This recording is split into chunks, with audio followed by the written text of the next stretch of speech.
this International Forest Day here, and I'm very wishing you all about because we are talking today about the landscape restoration, and forest common is a part of that landscape, and we all we are working with common land here in Chhattisgarh, which has lots of abundance of forest, and we are trying to work together, work with communities here.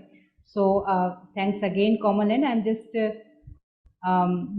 this is my I would today plan that we'll share about the organization context of India also, because as we discussed that India is a very diverse country, and we can see things in the context of the country, and then I will share about some best practices which we are learning from the communities, from the field, from the ground, in different geographical areas where FES is working. So it might take 15 to 20 minutes. I hope this will be fine with all of you. Please let me know if I cross my time limit, or if there is any question, please, as Milena said, that you can write on chat or we can discuss in question answer session. So it's a brief about me. I belong to one state, Uttar Pradesh here, and I have done my social work and doing PhD also on especially on the forest common. And throughout of my working with the community, I worked on the natural resource governance, specifically on the commons. When we say the commons, it's the forest, water, and grazing land. So my major thrust of the work is basically how the community can lead the processes and make a substantial contribution in the decision making process. I also practice the natural farming, which is it's my you can say it's a family thing for me.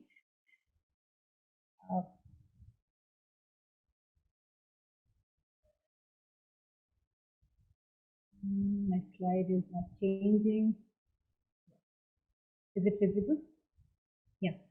So the Foundation for Ecological Security is an organization which works and focus on commons, and we work towards the ecological restoration and conservation of land and water resources. Mainly, we believe that there should be a coordinated human efforts and governance to enhance the economic opportunity.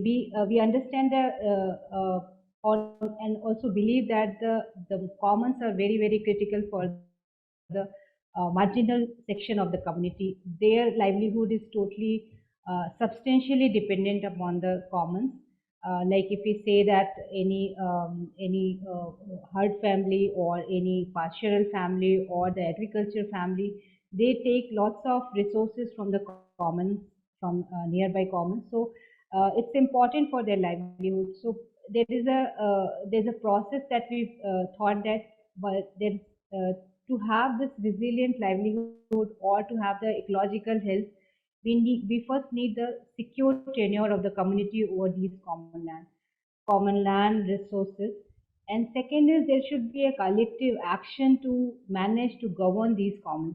And third is it is bound to be degraded. It is bound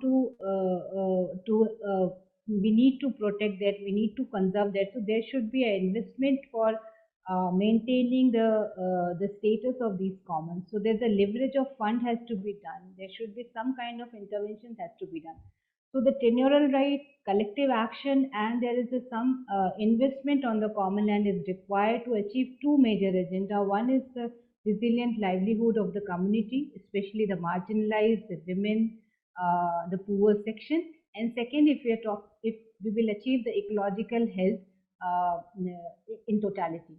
So this is the model that we follow in our work, and I will talk about these things in our the best practices also. We work in a very different geographical location of India. If you can see in the map that there is a yellow and the blue areas where we are actually working. Most of these areas are very ecologically fragile area. Like you see the Rajasthan, which is the desert area, less water is there. There's a Chhattisgarh where, though the forest is very rich, but there is always conflict between the forest and the mining processes. There are the Orissa where the coastal line is very high, and there are the poverty is very high. There's the Andhra where there's a drought-prone area. So these are the different locations, and we till date we work with 30,000 village institutions and about 1.61 crore people, and we are supporting about 91 lakh acres of land. And this is not our own. I mean, this is not our own, individual effort. This is a very collective effort. This is a very coordinated effort. So about 91 NGOs are working with us, and we are also partnering with the state government, as we believe that it is a multi-actor processes. This has to be addressed by different actors together. Then only we can achieve. So this is the very coordinated and in the partnership mode. In Chhattisgarh, like Milena said that I will talk about Chhattisgarh. I thought the Harma will talk about the Chhattisgarh, but I will definitely share about commons land and our partnership in Chhattisgarh. This is the map of Chhattisgarh, and the green spots all the forest land. Here we have 44% of forest in Chhattisgarh, and about 70% people live in the rural areas, in the villages. The dependency upon the forest is very high. The picture you see is a woman who is, this is a kind of vegetable from the forest area. So there is a high dependency on the forest for the food, for the fodder, for the fuel wood, even for the cash also. Lots of minor forest produce come from the forest area, and therefore we can say this about 40% of the population live in the forest fringe villages. So it's in a very important landscape. And with the common land, we are working in the CHIRP landscape, where we have common land have facilitated a multi-actor platform, and we are part of it, and mainly focusing on the forest and livelihood. So I would like to take all of you to the to build some context of the India. I thought that sustainable development goal is a common thread where we can actually connect, because we all work towards that. So these are the few indicators to give an idea how India is working on these SDGs. So I have taken three indicators here, which is relevant to today's presentation. I can definitely say that I'm proud of the as an India, and it's the largest democracy in world, and we have a very diverse culture here, and it's a very rich biodiversity in India. There is the indigenous people, tribal people, and especially in our Chhattisgarh, it's about 44% people belongs to the indigenous and the scheduled caste category. So, in a way, that India is a very, I mean, it's a diverse and a very rich culture. But at the same time, if we see about the SDGs, if we can take a first goal, no poverty, then about 27.5% population is still have a multidimensional poverty, and about only 28% households are covered under the health insurance, and only 36% women actually achieve the maternity benefit. So these are the indicators which our government is tracking. And if you see the red ones of these all are the poor performing states. So there we have only the green ones are the good performers. So we have only 2-3 states which are having good progress on this indicator. So second is the gender equality. If we talk about the equality, we have a very poor sex ratio here, 896 women in, per 1,000 male. And the female labor force participation is only at less than 20%. But again, when we see in the fields, like if you transit in the rural areas, you will find that all women are working in the farming lands. all women are working in the wage work. They are working in the households also. So there is some issues here also to consider them as a labor force, because most of their work is invisible in the economy itself. So that's a reason why we have a very minuscule participation in the labor force as in a formal data. And when we talk about the participation in the decision making, there is a one indicator here. Only less than 10% women are in the legislative, in the state legislative, which shows that I mean, it's dominated by the male members in the decision making process at the higher level. Um, Again, the resource distribution is also very against the women. So it's only 13% women have the actual operational land holding positions. So we can, I mean, it's most of the land belong to the male members. And if you see the sexual spouse violence in the household, every one woman in three is facing this problem. So this is also, I mean, you can see the red ones, all is gender equality is a concern for most of the states in India. So the third goal, which I thought that will be helpful in understanding the context of India, is about the life on land, which we are actually talking about the landscape restoration. So this can give you an idea.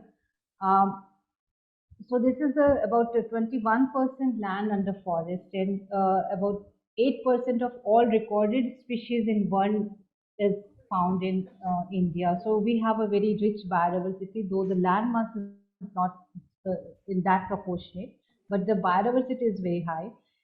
At the same time, we can see that there are so many, I mean, 275 million people live within the forest. So there is a very beautiful system of the coexistence of human and the wildlife and the biodiversity.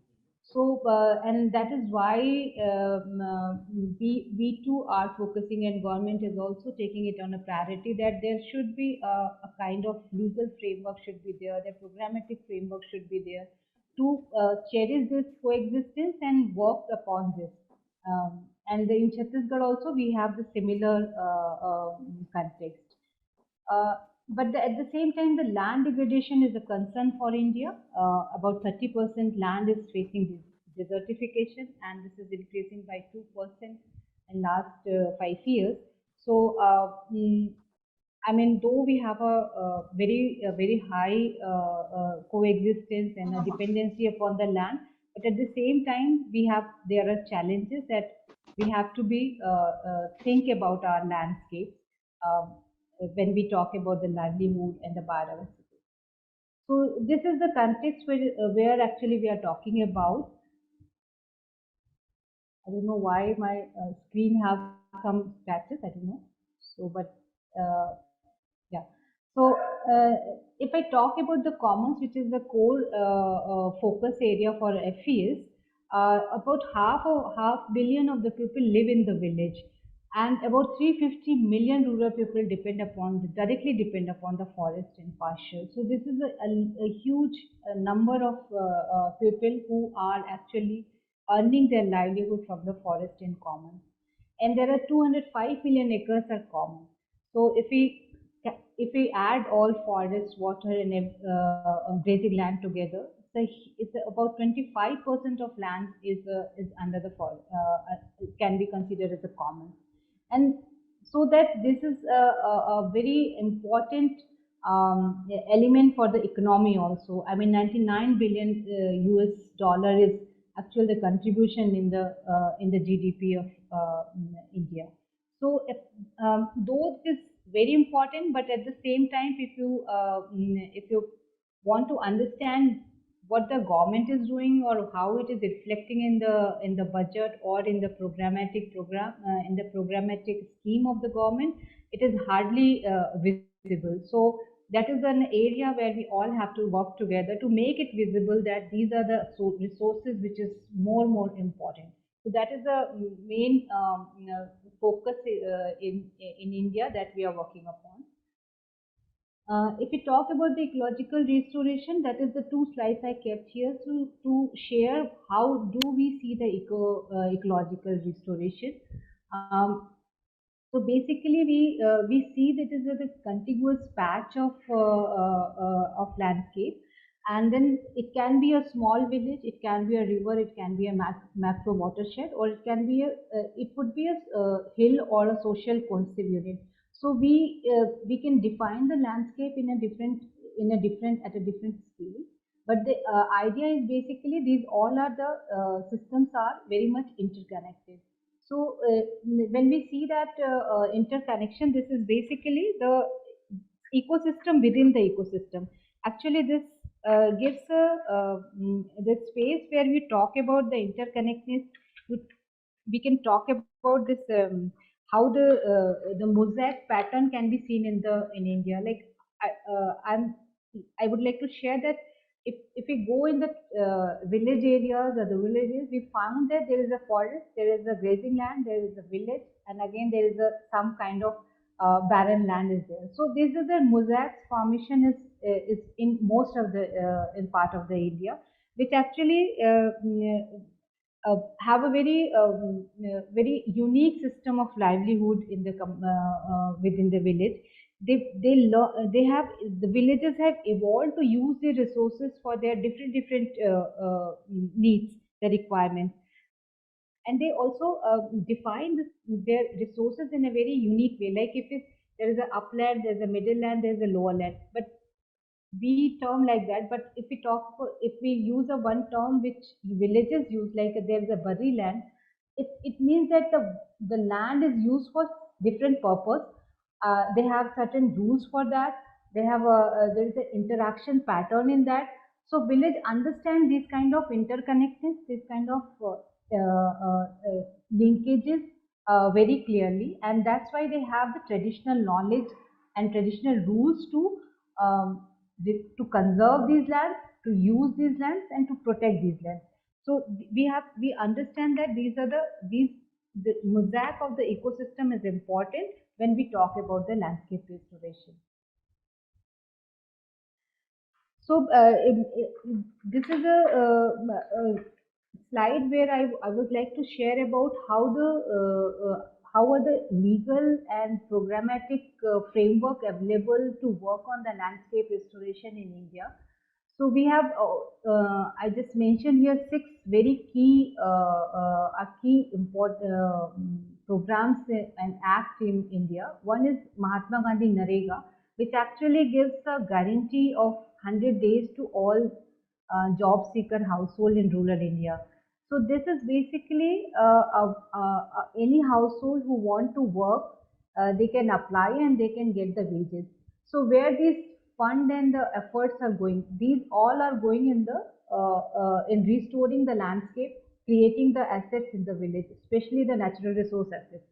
So this is a very important legal and programmatic intervention by the government to provide the fund, sufficient fund for the landscape restoration. Second is the Forest Right Act, which actually recognizes the use, management, and conservation right of community over forest. This is a way. It's a act which is passed in 2006, and that act says that uh, village have village are custodian. The communities have a right to own these common land, own these forests. So they are the people who should manage the forest. So this is the process. This is the basically securing the tenurial right on the commons.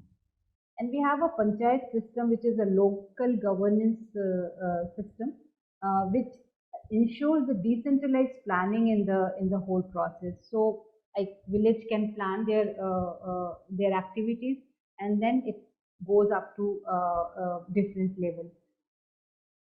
The Indian government distinguish between the area which is habitated by the indigenous people. So there is a very special act for the scheduled area which is inhabited by the indigenous people, and that act says that uh, the tribal people have in the tribal areas they are the custodian, they are the owner of the natural resources. So this act provides an opportunity to have a very decentralized system on the natural resources or landscape restoration.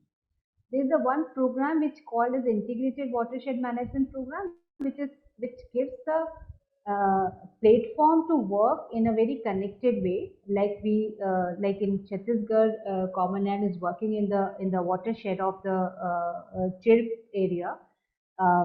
So that whole landscape can be seen as a one unit, and that planning can be done as at the watershed level. So that is the opportunity here. And the recently, government and then NGOs and the community identify the importance of the natural farming. So many states are coming forward to have to work at a scale on the organic farming, natural farming, and basically they see the farm forest connect, because when we talk about the landscape, it's definitely it's a very important to see that how these ecosystems are linked with each other.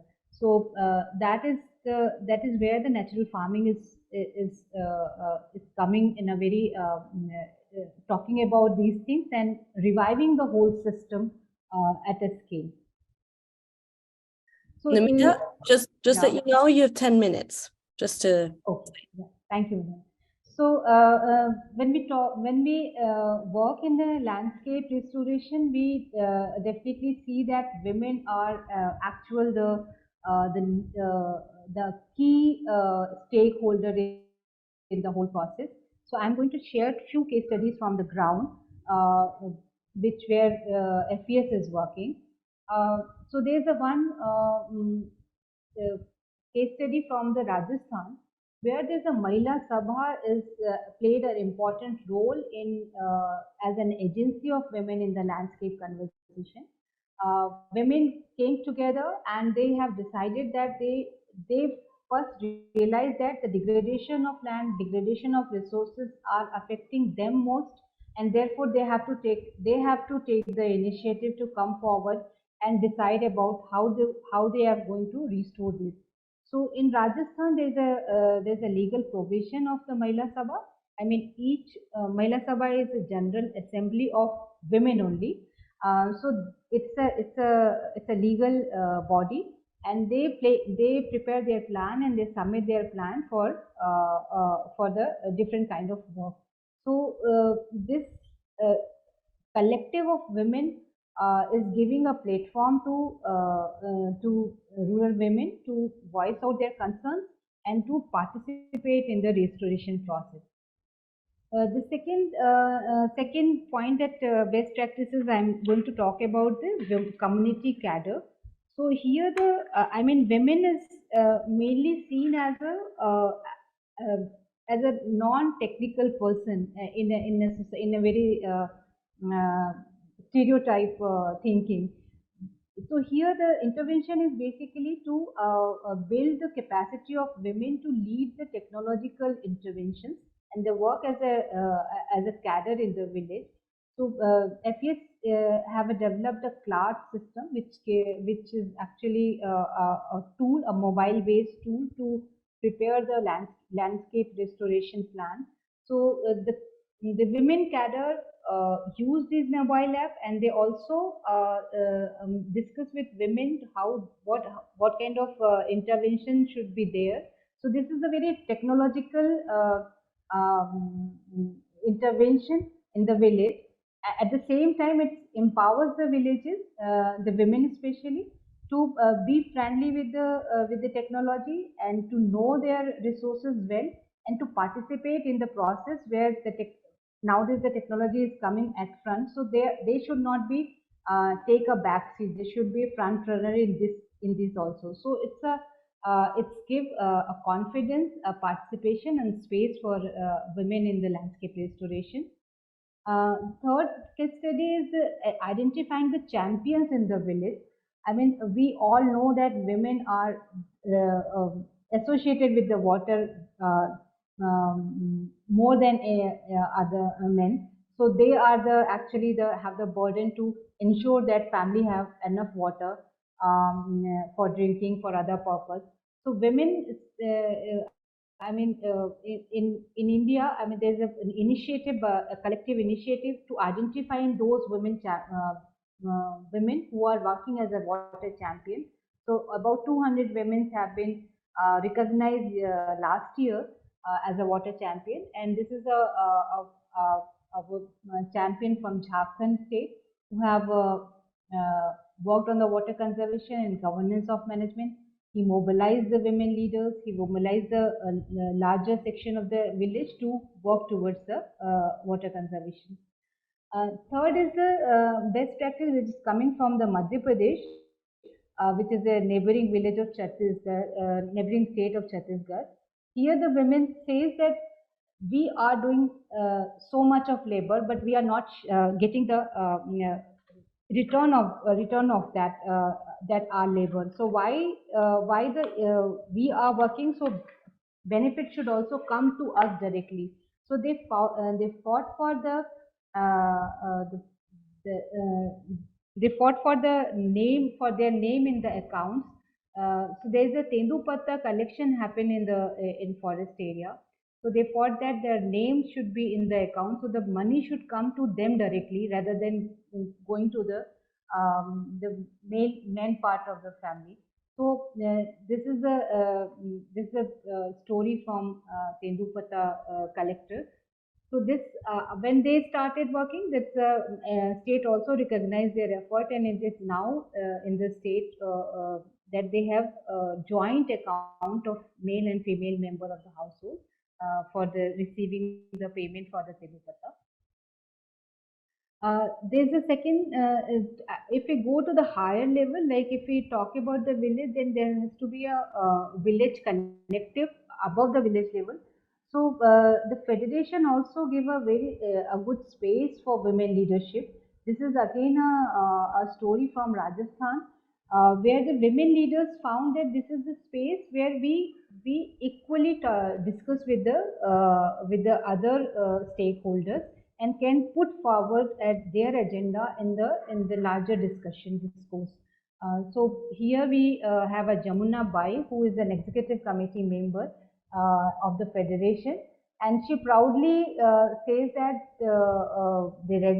she regular attend the meeting. She work being done by different villages is shared, and important issues also discussed in the field. And this has built their confidence, and she's contributing a lot for their, not for own village, but for the whole landscape. So the federating process is also giving a space to the women leaders to be a leading in the landscape restoration.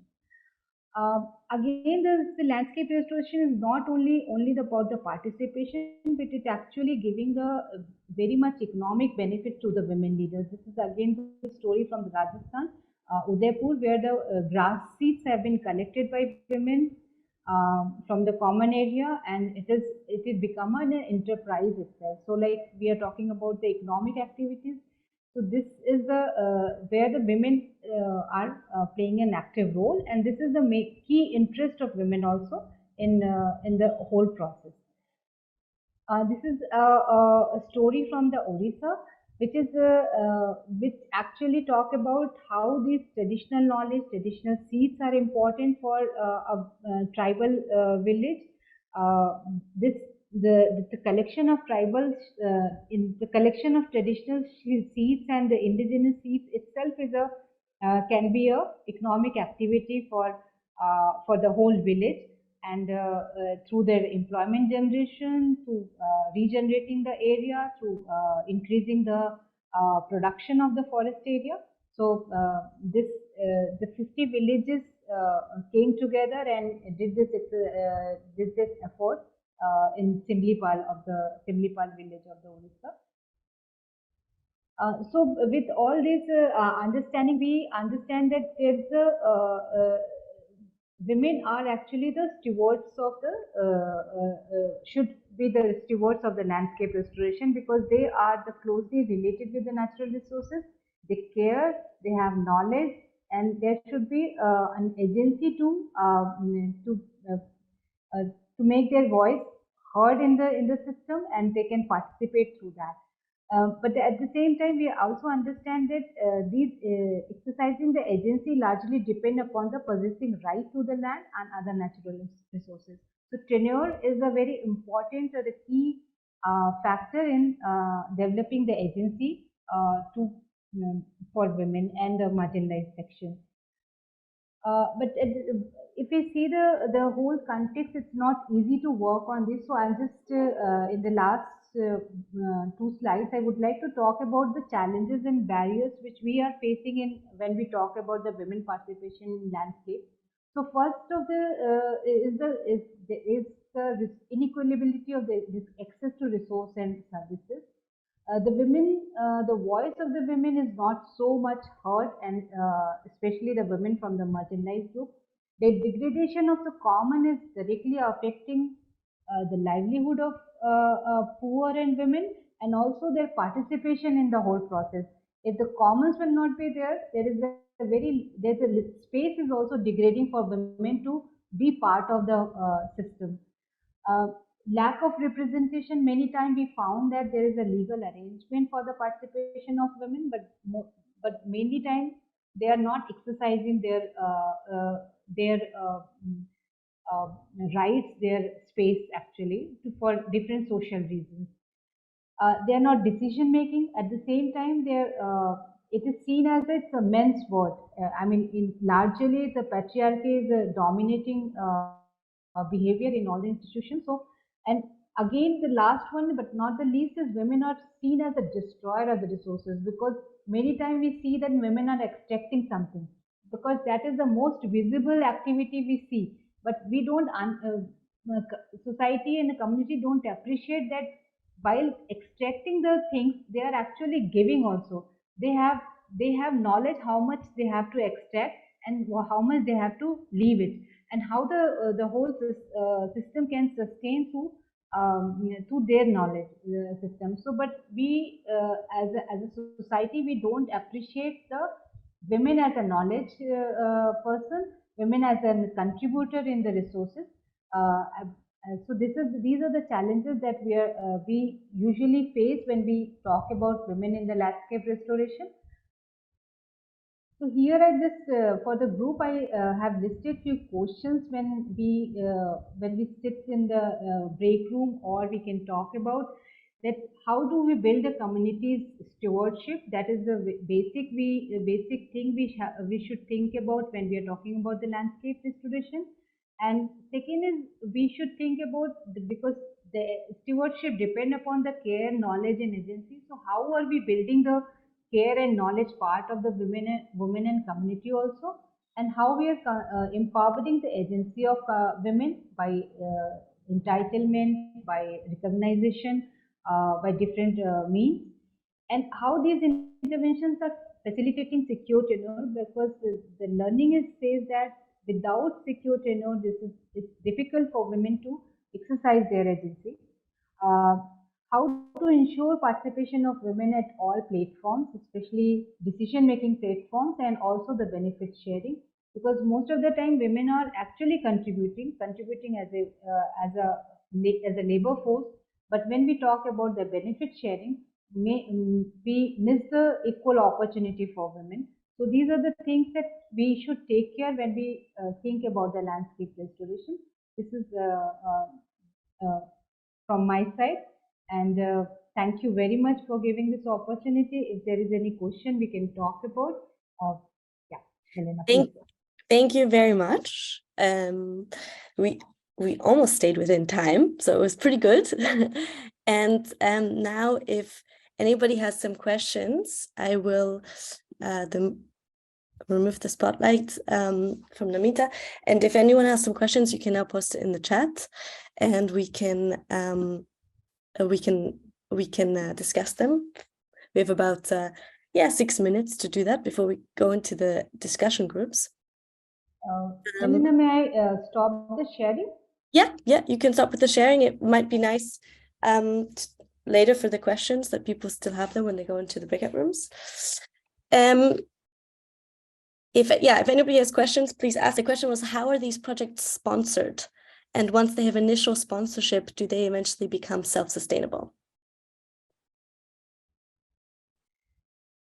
Yeah, Tasneem, this is definitely a very critical question because we all face these issues when you have sponsorship. You can have I mean, comfortable zone to work, and after the sponsorship, it's difficult to continue. But in case of FES, we work in two different ways actually. One is the direct intervention, so where we have a long-term commitment, as Commonland have also have a similar thoughts that if you want to restore a landscape, you want to support a community, it should be a long-term association. So there's a one kind of approach that where we work in a very contiguous manner. Uh, there are few villages where we are present about 30, 40 years because it's these restoring landscape requires that kind of effort and that kind of association with the community. But at the same time, we are also, I mean, we too realize that if you work directly in a very small pockets, it's difficult to address the problem, which is a very huge, and it cannot be addressed with a few organization or in a few geography. There should be a very a partnership. Others also should take care of should take this as a priority. So recently we have we opened up, and in last 5 years we have the partnership with 10 states, 10 state governments, and making this agenda as a part of their agenda. So this have both spaces. I mean, state government themselves invest in these issues, so we don't worry about the sponsorship. And second, they can make the enabling orders, the enabling environment as a policy and the program to take it forward. So that is the second approach we are taking about to handle this your questions. You're talking about the sponsorship. There's one more question in the chat by Rose, which is, how is this work generally received by men? Do they see a shift happening there? And are you in any way also working on educating men? Yes, I mean, definitely there's a difference in the perception and the role of women and men, especially when we talk about these traditional communities. But at the same time, when we talk about the commons, it's a priority for both men and women. But there's a clear-cut difference of opinions. Like if I take an example of selection of species for the plantation, if we have like in Orissa, we usually have two ways to identifying this selection of species.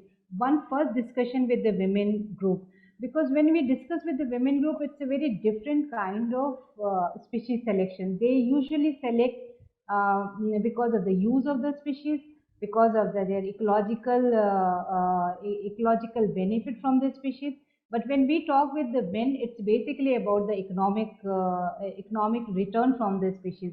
They usually select the species which can be harvested and earn in the cash. So there are differences, and it it has to be talked at a common platform. So that is why these the federation things and the Gram Sabha and the village assembly give that kind of spaces where everybody can can share their thoughts. But it's a slow process. I mean, we cannot say that men are taking it a very in a very positive manner. If I can give my example, when I was working directly in the village about 15 years ago, I used to go in the village. Nobody would, no men would like to talk to me about all these issues because they feel that it's a very, how I can contribute on this, because their perception is is a very different. So I have to struggle to have a discussion with the men leader in the village. So what I have done in my case, I learned riding the motorbike so that they understand that I can do the things that men can also do. And similarly, the technology is a way where women can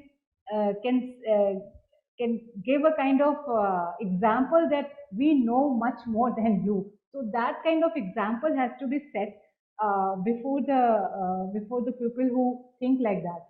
So it's a constant struggle, I can say. Thanks for sharing that story with the motorbike. And all right, if there aren't any questions anymore, I would suggest that Rose just said, love your creative thinking. So if there aren't any questions for the moment, I suggest going to breakout rooms. Maybe you could, Namita, could you go back and quickly share the questions again that you have raised? Okay. You can also read them out, actually. If you can read them out, then people can take note of them. Yeah, okay.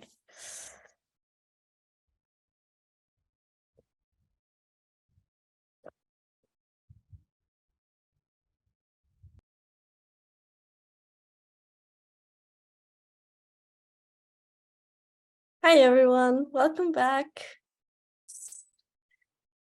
So, in the next 5 to 10 minutes, I'm just curious to hear what came out of your conversations. I wasn't in a breakout room, so I'm very happy. I stayed in the main room in case there were any questions from anyone.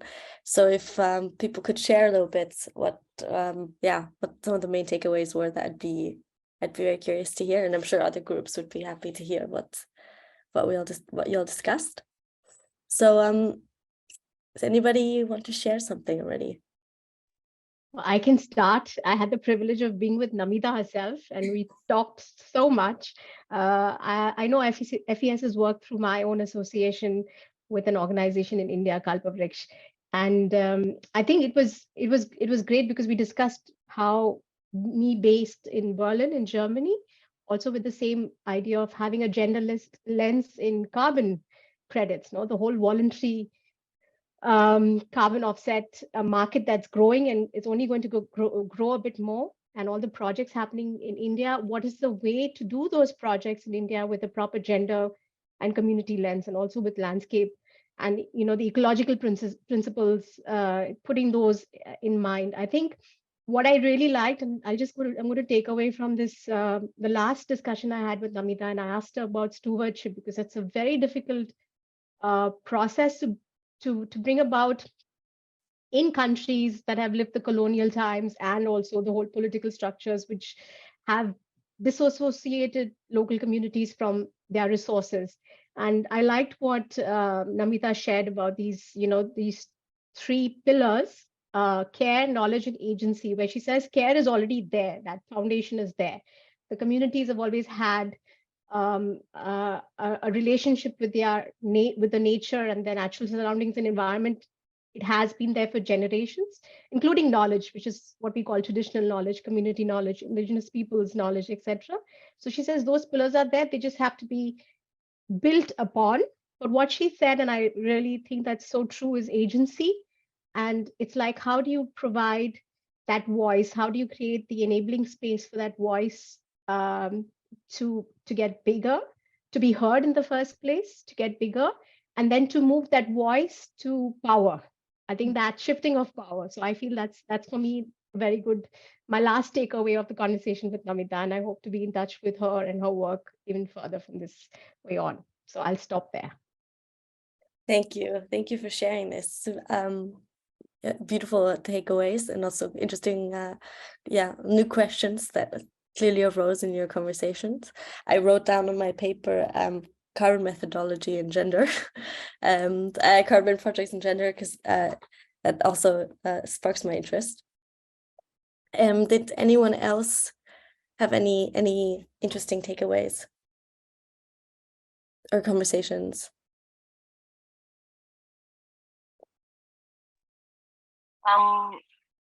I noticed we are mostly women left in the conversation. Which also says something about who finds these kind of conversations important.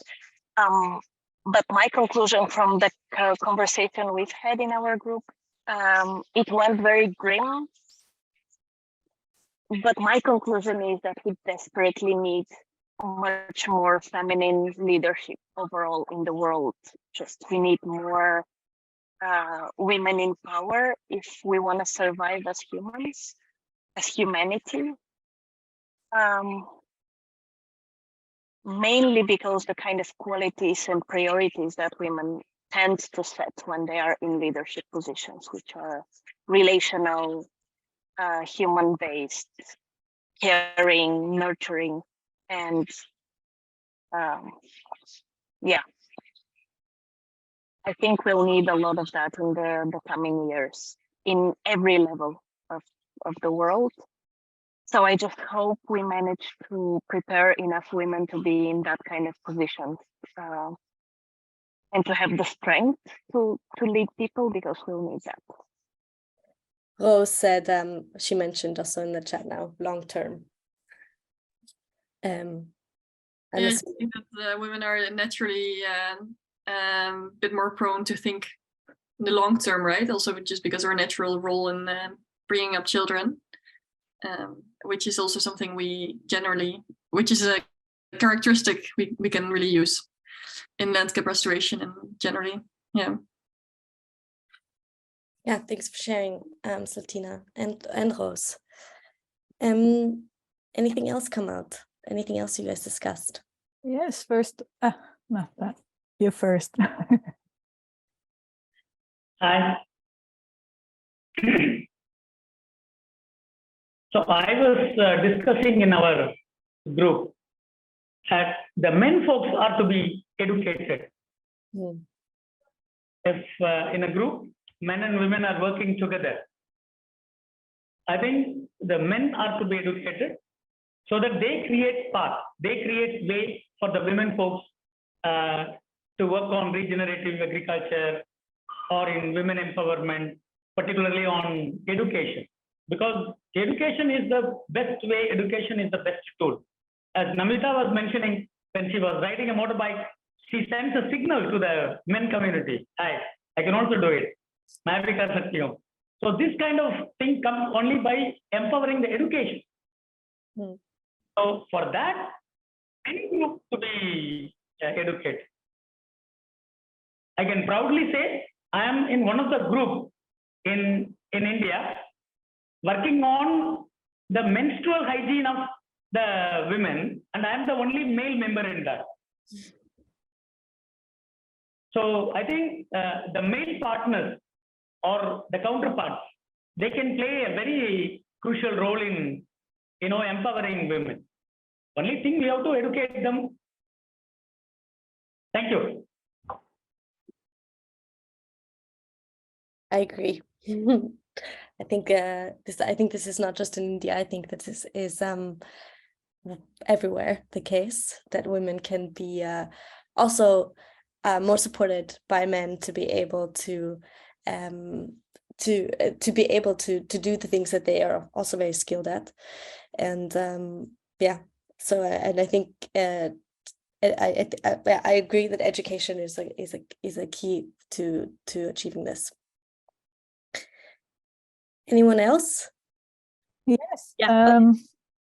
Yeah, and first of all, I was just noticing it's great there are still men in the room. So thank you for being here. And what you were saying is true. Like, yes, we are men and women. We live together on this planet, right? So we have to deal with this together.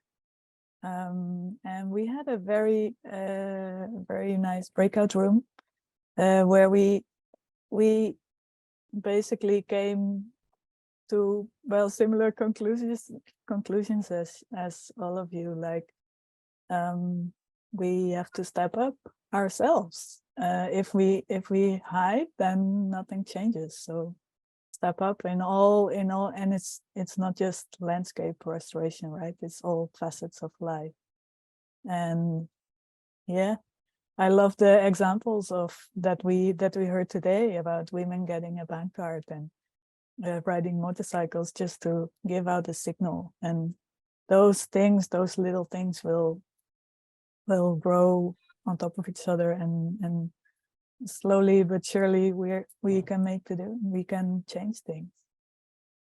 There's many strong women in the world, so we can do this, and strong men too. Thanks for sharing. This also made me realize one of the thoughts that I also had during a presentation of Namita is when you saw those pictures of all these women sitting together, that also I think there is a lot of power in collaboration and really working together and not trying to do it all alone. And I do think that maybe this is not just biological, it can also be socialized, but I think women do have a tendency to be very collective oriented, and that is some power that we have and that we can really use to I think raise our ability to partake in decision-making processes. But yeah, just one thought. I just thought those pictures of the colors of the women sitting together was so beautiful and powerful. Is there any last comment before we wrap up the session? Anything maybe you just want to share, or anything else you? So the question is great to have this exchange, but what is the purpose of it? Where is it going from here? What does Common Land have in mind? Yeah, it's a good question. Yeah, I mean, one of the things that we see in research actually a lot is that one of the best ways to improve landscape restoration processes is just to have spaces to learn and exchange and experiment with different ways of doing things. And I think personally think we undervalue just learning and exchanging information. Sometimes the tiniest thought can actually spark inspiration in somebody and make somebody do something differently, or say, oh, you know what, I saw this presentation and we can create a little gathering in our landscape as well and try to get more people to partake in the decision-making processes, or figure out which kind of laws are out there actually that would support us, which kind of legislations, policies are there that can help us do restoration. So where do we take it from here? It's a good question. From Common Land's perspective, what we are really trying to do is to enhance the possibilities for people who are working in this field to come together and just exchange what they have learned and what they know. So if you think that there's a specific topic that you know a lot about when it comes to restoration, you can reach out to us and maybe we can find a spot where you can share some of this information to other landscapes or to other projects. And yeah, I think learning can happen on very different levels. It can happen on the ground, in workshops, on field, and during field trips, but it should also happen on a higher level between organizations that are working on very specific tasks and have maybe a little bit have different access to networks and information. So where do we take it? I think we should continue building a learning community where we create spaces where informal information can be exchanged. Does that answer your question? Okay. Milena, I just wanted to add one line here, because the same question was in our mind when Harma came here and we had what Common Land will do here. I mean, when they have started discussing with the partners about the CHIR program here. So, but the most beautiful thing that happened after this initiative taken by Common Land here, that there are so many different partners are working in the same landscape, but the dialogue have started when we were talking about the landscape restoration. We sat together, and there are so many discussions, and there is a very coordinated effort is going on to develop a perspective or vision about the landscape restoration. So that is my take when I say that what happened, what will be the next. So that is really, I mean, I really appreciate, and we are experiencing those changes here. Thanks, Sarma, for that. Thank you for sharing that, and that's really good to hear. I'm just going to maybe say one last thing, some clear next steps that you can also take, which is actually, I'm going to quickly maybe share my presentation one more time before we leave. Okay, some clear next steps on how we can continue. So we have monthly community practice events, sessions that we organize at Common Land. On April 20th, we're going to talk a little bit more about landscape governance. We are going to talk a little bit about this approach called the pro-social method to landscape governance. And if you're interested in this, you're more than welcome to come and participate and exchange your knowledge or ideas, experience. We also send out monthly member updates where we try to inform everyone what's been happening in the different landscapes that we directly and indirectly work with, and also other cool initiatives that are going on. If you go to the Forward Turns platform, maybe I'll ask Rose to quickly share a link in the chat. Thank you. You can share your insights also that you had from this session under the story section. So if you go on stories, you can submit your own story, you can share what you've learned, any takeaway, anything is welcome. It's the same people that were in this session are also on the platform, so it's all a very safe and nice space to share anything you've learned. And you can also there check out a lot of other cool organizations that are working on landscape restoration projects.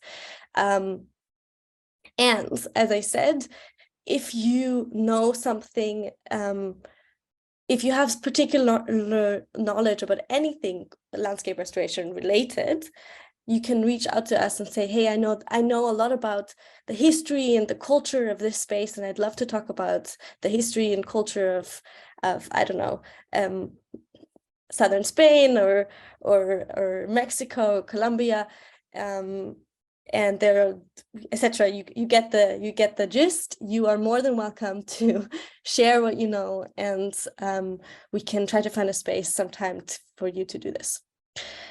That's that. Also, if you don't work particularly on the field, but you work for an organization that is somewhat related, you're also very welcome. So there's some more concrete things of what to do next, and that's it. So Namita, thank you very, very much for taking this time to present this. I thought it was incredibly interesting, and it was also for me lovely and wonderful to get to know you personally. So it also strengthened my relationship to some of the things that we are doing in India, and also to you. So thank you very much for taking this time. Thank you. Namita, thank you, Millie. Thank you. Bye. Thank you very much. Thanks, everyone. And thank you, Harma, for connecting us. Bye. Bye. Bye-bye. Bye-bye. Bye. Bye. Bye.